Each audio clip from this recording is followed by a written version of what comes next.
les bendiga. Nos encontramos aquí en el corazón de Londres para poder hablar sobre la Reforma Protestante, el día que cambió el rumbo de la fe.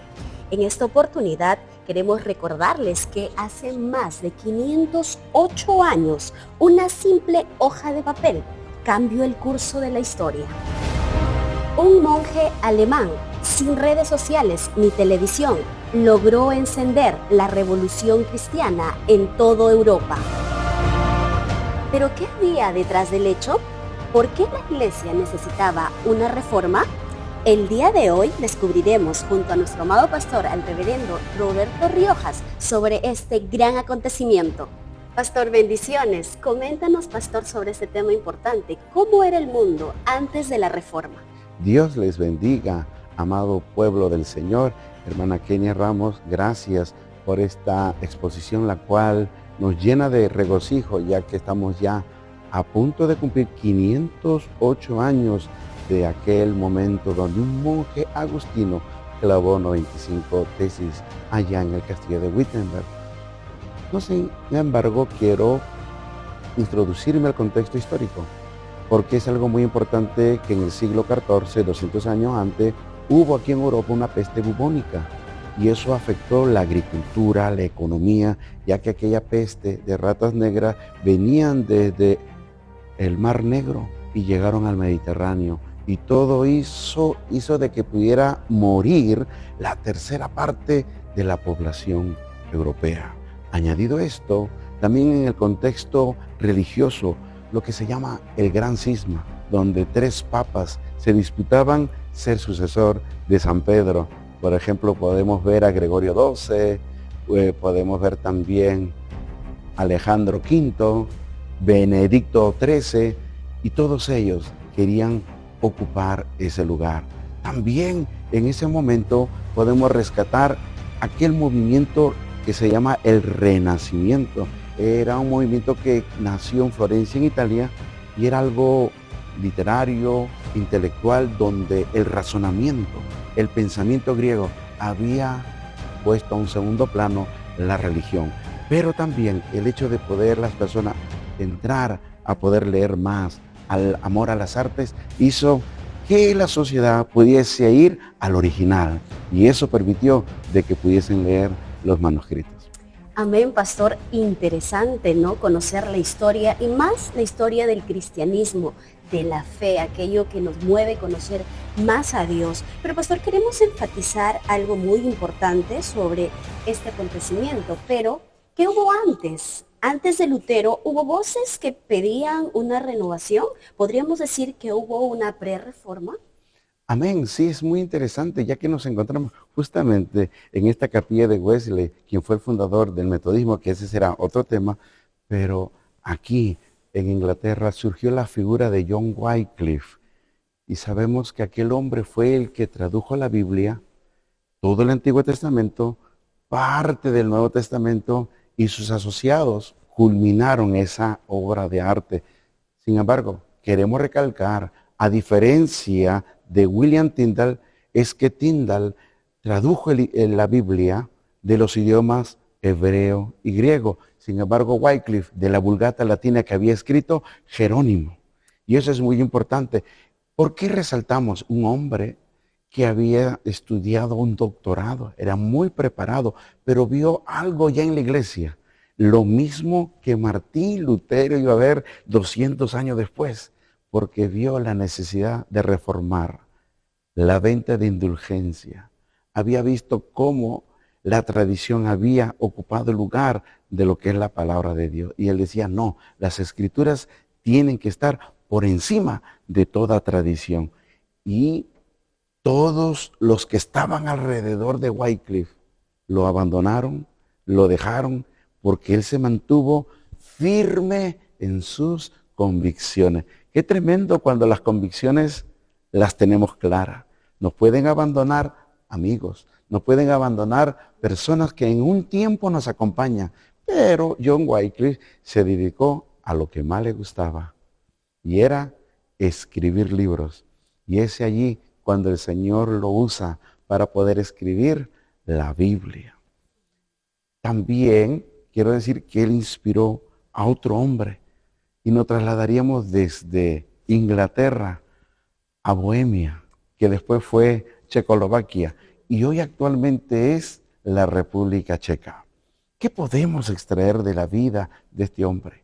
Justamente cuando estaba Wycliffe en Inglaterra, vinieron algunos a una audiencia de él y ellos llevaron allá a Bohemia los escritos, el cual John Hus tradujo todos esos escritos en el idioma checo y eso fue algo maravilloso porque el pueblo pudo tener acceso a algo que Dios había reservado para que se hubiera ir ya cocinando lo que llamaríamos la reforma más adelante.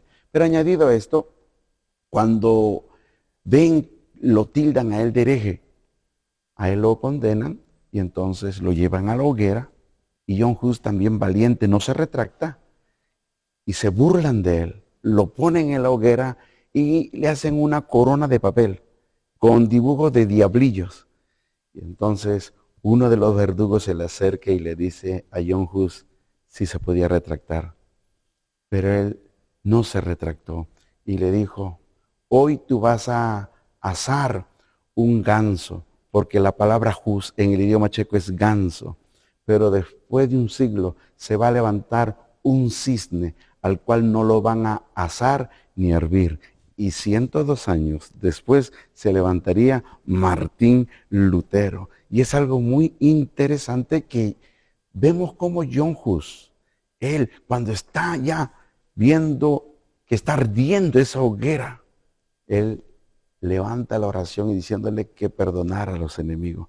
Y algo que quiero añadir es que John Hus terminó en ese momento su vida, pero no sin antes cantando salmos. Qué impactante es. Amén, pastor. Qué maravilloso es conocer la historia, y no cualquier historia, la historia del cristianismo. Y no estamos hablando de 10 años, 20 años, 50 años. Estamos hablando de muchos años que como cristianos debemos recordar y debemos agradecer a Dios por aquellos hombres que temieron más a Dios que a los hombres que se ponían en contra de ellos. Pastor, entonces llega Martín Lutero, porque nos encontramos en el punto quiebre, pastor. ¿Qué fue lo que realmente hizo que estallara toda esta reforma? Excelente pregunta. Quisiera en primer lugar ir adentrándome a la figura de Martín Lutero. Él nació en Eisleben, allá en Alemania, en el año 1483. Su padre era minero, era de una posición media. El deseo de sus padres en sí era de que este hombre se convirtiera en un hombre de leyes. Se esforzaron para darle estudio, como un padre que quiere lo mejor para sus hijos.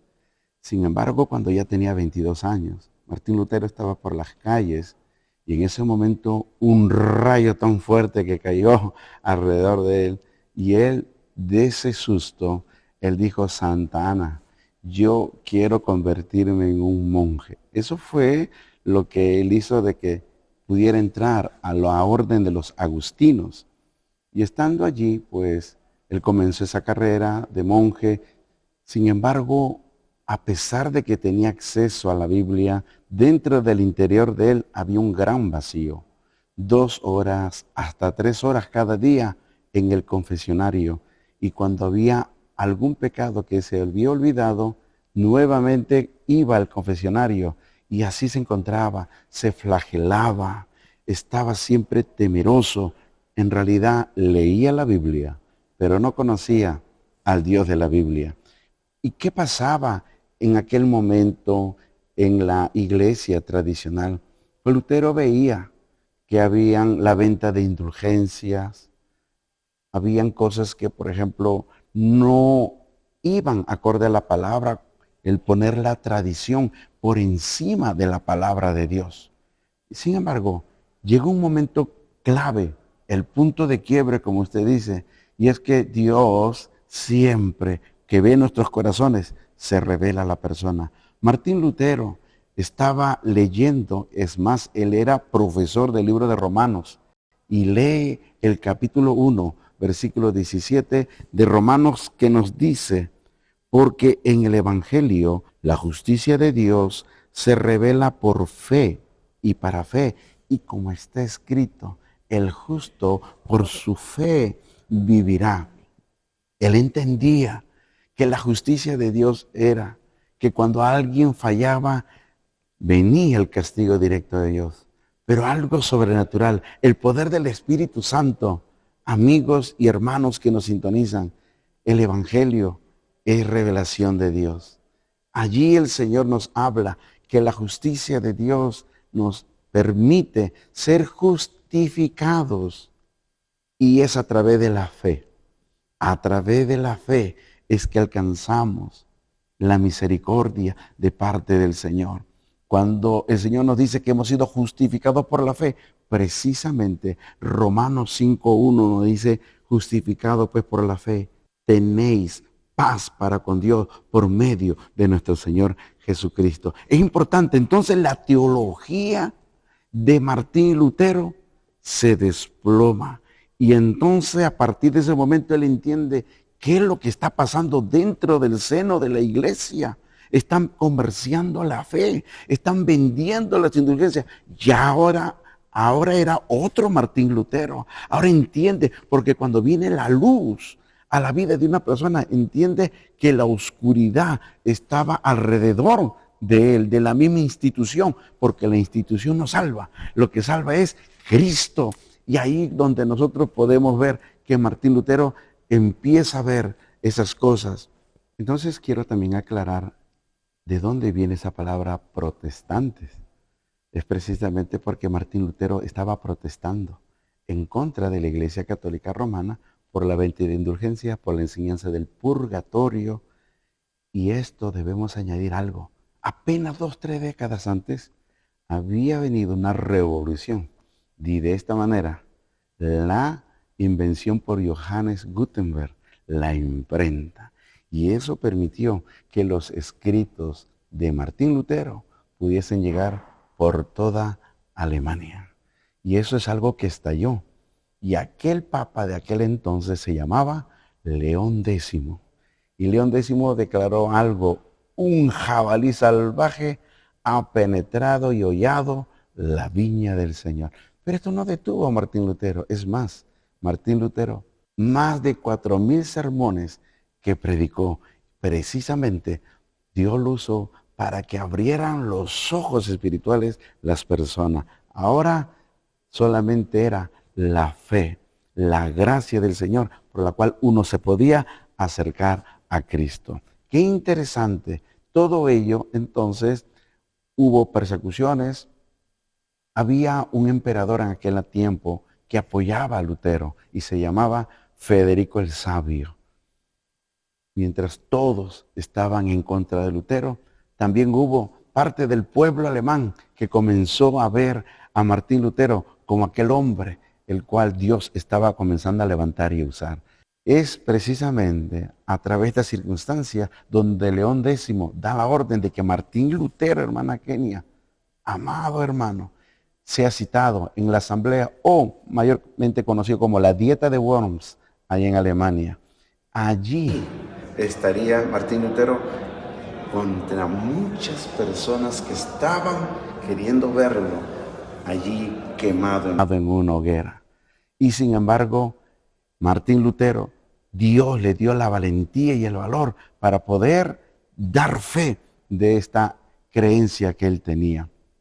Y cuando le vinieron a decir, Martín Lutero, tú te tienes que retractar, yo no me puedo retractar.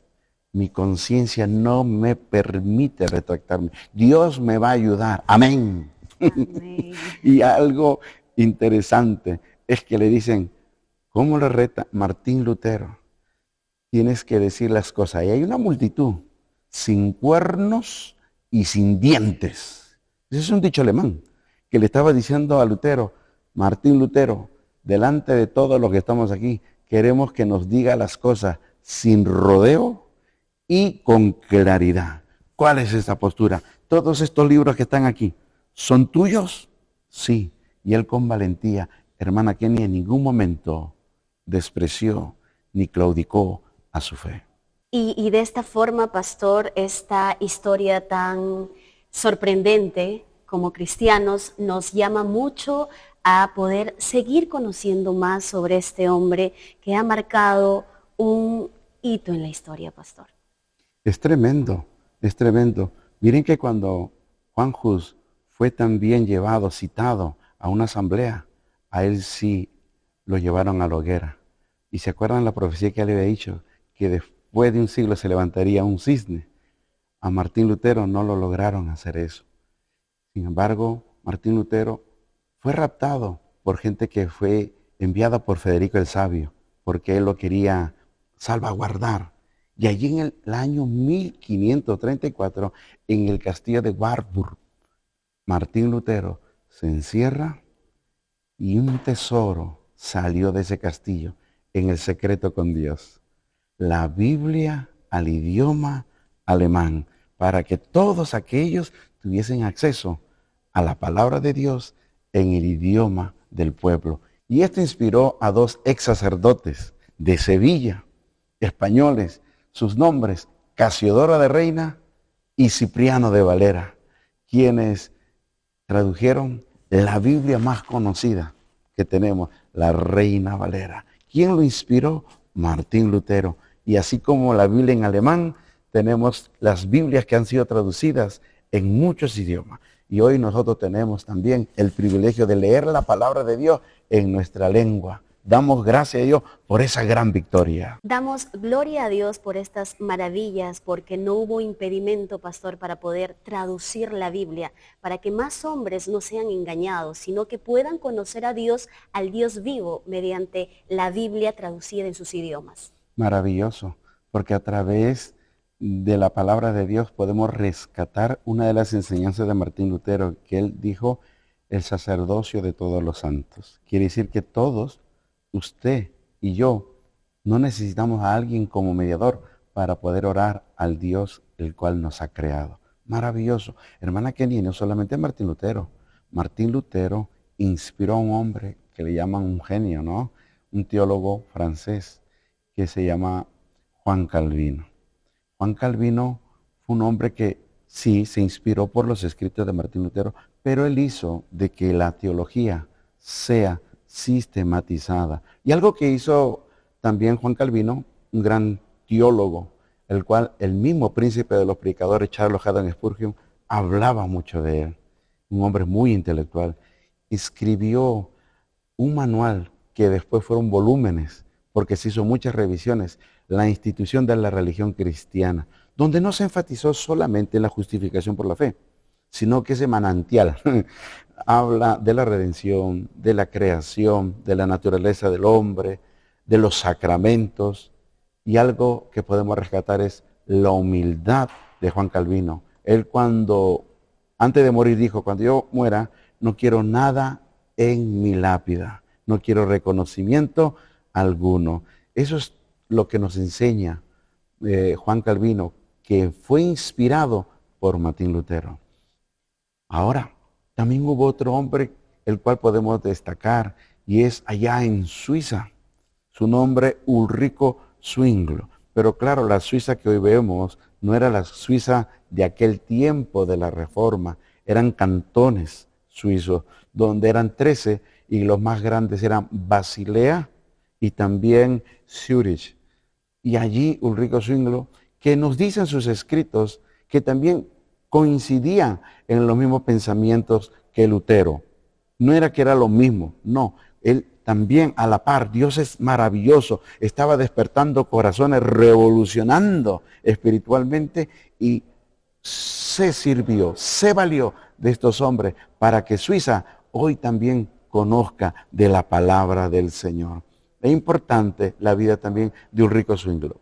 Y siguiendo con la vida de Ulrico Zwinglio, él también estaba en contra de lo que es la transustanciación. Aquello de que en el momento de la cena del Señor, el pan y el vino se convertían literalmente en el cuerpo y la sangre de Cristo, la cual eso no es bíblico. Y él decía, porque él era muy radical, todo lo que no está escrito en las Escrituras, no hay que celebrarlo. Amén, pastor.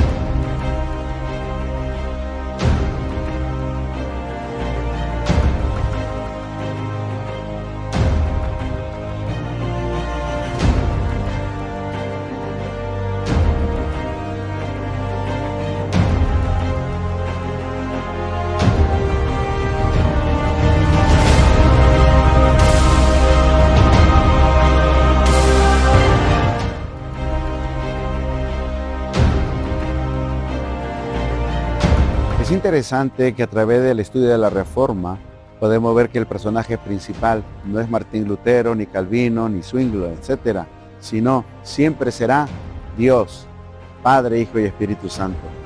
Adicional a esto, quiero decirles que el gran pensador Confucio de la China, que escribía muchos refranes, muchos proverbios, él dijo en alguna oportunidad: yo nunca dije que era santo. Al igual que Mahoma, él dijo: si Dios no tiene misericordia de mí, yo no tengo esperanza.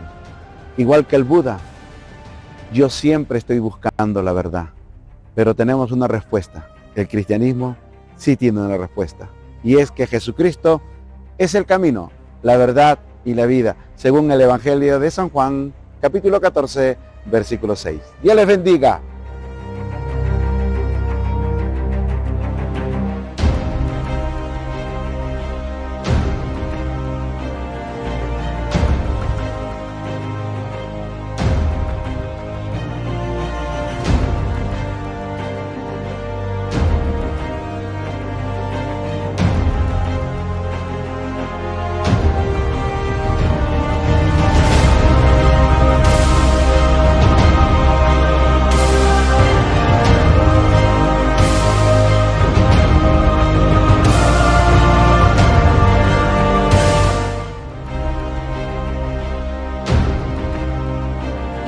Gratificante saber, pastor, que estos grandes hombres de Dios han sido un instrumento por Dios para poder revolucionar esta fe cristiana que muchos pues lo tenían confusos, pastor, y de la Reforma, pastor, para resaltar, surgieron los principios que hasta hoy definen la fe protestante.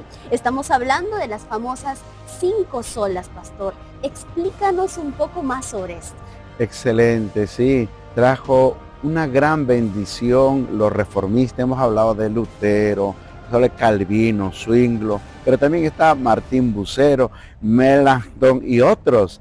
Pero, ¿qué podemos nosotros rescatar? Algo muy valioso de la enseñanza de los reformistas recién se popularizó en el siglo XX, las famosas 5 solas, la cual queremos empezar, hermana Kenia y hermanos, a explicar lo que es sola escritura.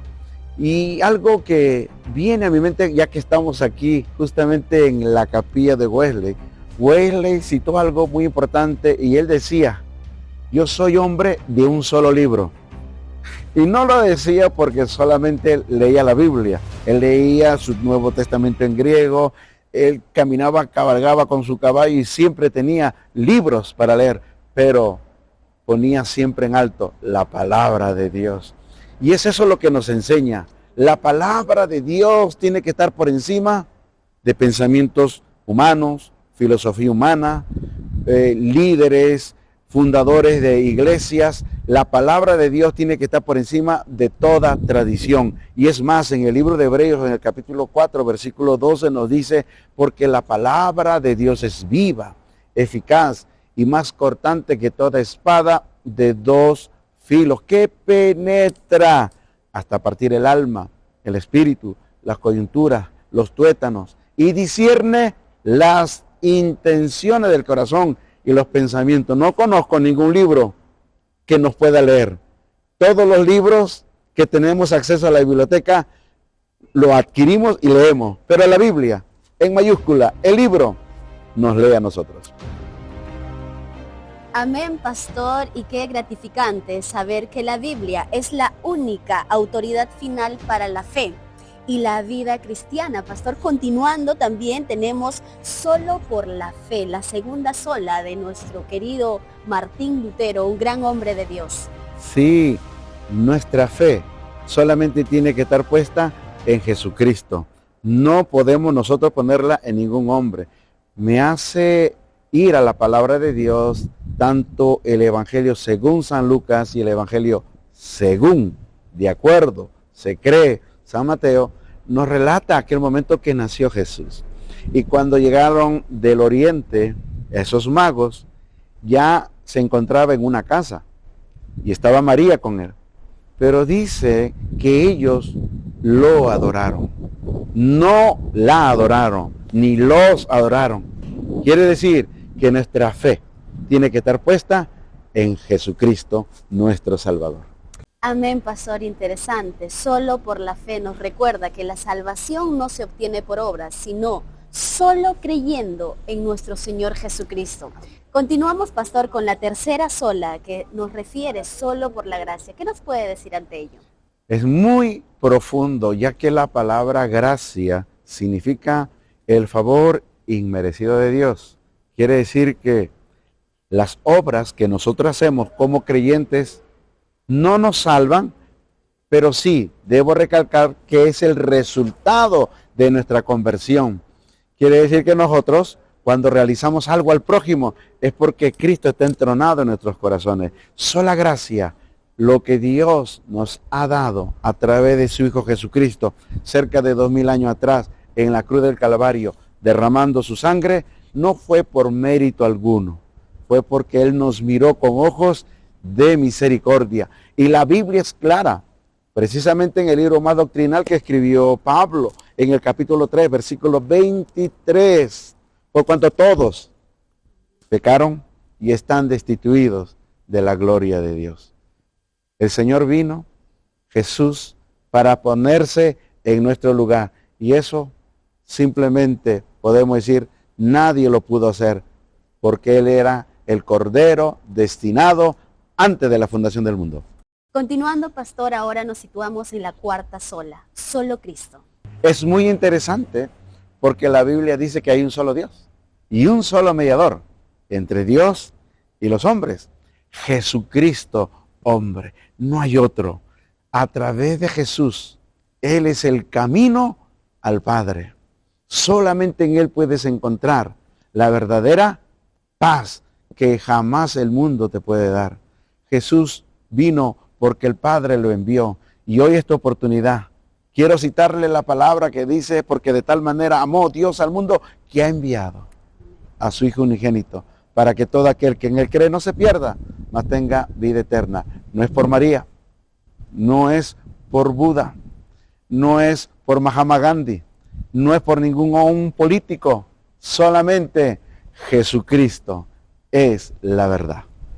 Amén, pastor, solo Dios, no hay otro mediador.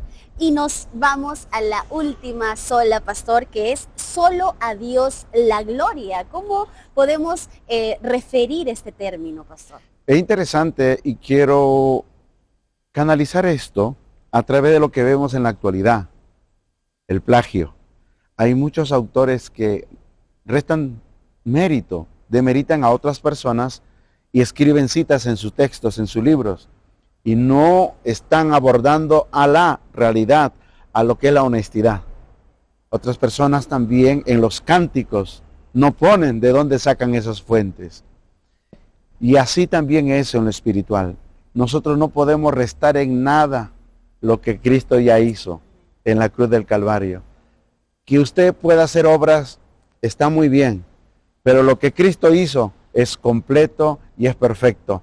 Es el Cordero que Dios envió a este mundo. No le robemos la gloria. Y quiero decirles, todo lo que hagamos sea para la gloria de Él. Si usted alaba, si usted canta, si usted participa y hace algo, que sea para engrandecer el nombre bello y grande de nuestro Dios.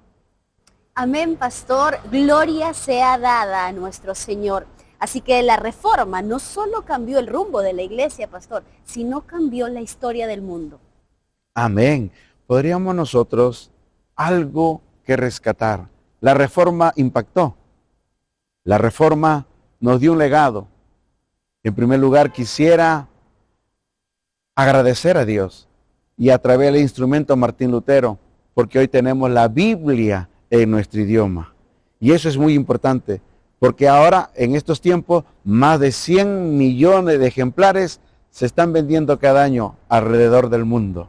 Es muy interesante, hermana Kenia, amados amigos y hermanos que me están escuchando. La reforma trajo un impacto y a la vez un legado. La Biblia, hoy la tenemos en nuestro idioma. Más de 100 millones de ejemplares cada año que se venden, traducidos en muchos idiomas, porque el Señor quiere que en estos últimos tiempos cada familia tenga acceso a la poderosa palabra del Señor. También algo que podemos rescatar. Martín Lutero era músico.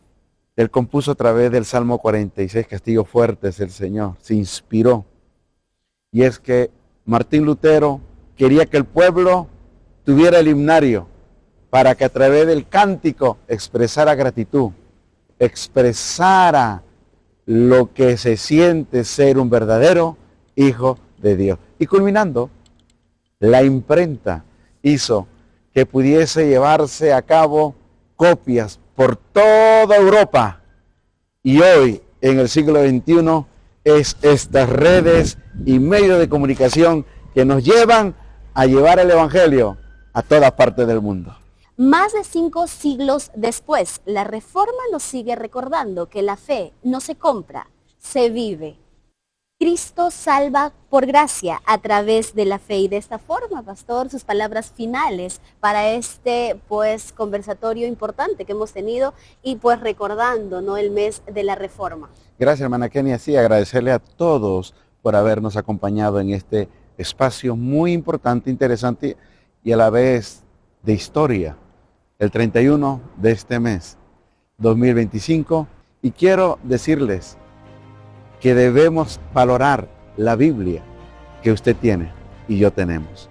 ¿Por qué? Porque a través de muchos hombres que derramaron su sangre por esa fe, ahora nos toca a nosotros. Y la reforma continúa.